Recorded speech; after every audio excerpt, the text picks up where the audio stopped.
સુરત શહેરના petrol pump પર 3 રૂપિયાના ભાવ વધારે સાથે દરેક ટુ વ્હીલરોને અને મોટર કારોને પેટ્રોલ મળી શકે તેના માટે ટુ વ્હીલર માટે 200 રૂપિયા અને ફોર વ્હીલ માટે 1000નું પેટ્રોલ અપાઈ રહ્યું છે।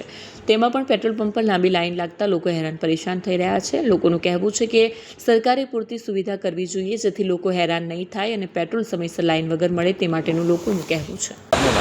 મારું નામ ભાવિકાબેન છે। આજે આ પેટ્રોલના ભાવના કારણે અમારે ઘણો સમય સુધી લાઈનમાં ઊભા રહેવું પડે છે। આટલા તડકામાં અમારે ક્યારને કેટલી લાંબી લાઈનમાં અમારે ઊભા રહેવું પડ્યું અને તો છતાં પણ આપણે પેટ્રોલમાં તો પણ હજુ લાઈન વધતી જ જઈ રહી છે। પણ એનું કંઈક સરકારે મેનેજમેન્ટ કરવું જોઈએ જેના કારણે આટલી બધી લાંબી લાઈન ન થાય, જેને વ્યવસ્થિત એ લોકોએ સમયસર બધું વ્યવસ્થિત કરવું જોઈએ કાર્યભાર। Okay, thank you.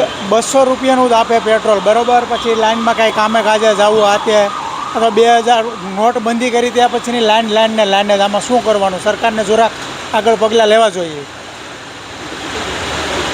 જે અત્યારે 200 રૂપિયાનું આપે છે અને માત્ર 2 મહિનાનું જ પેટ્રોલ છે, તો શું કરશો પછી 2 મહિના પછી? હવે તો 2 મહિનાનું પેટ્રોલ છે તો પહેલાં આવી રીતે જાહેરાત નહીં કરાય ને, એમ કે 2 મહિનાનું જ છે।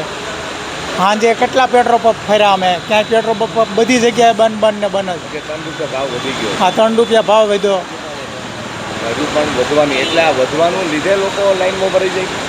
હવે એ તો કાંઈક શી ખબર।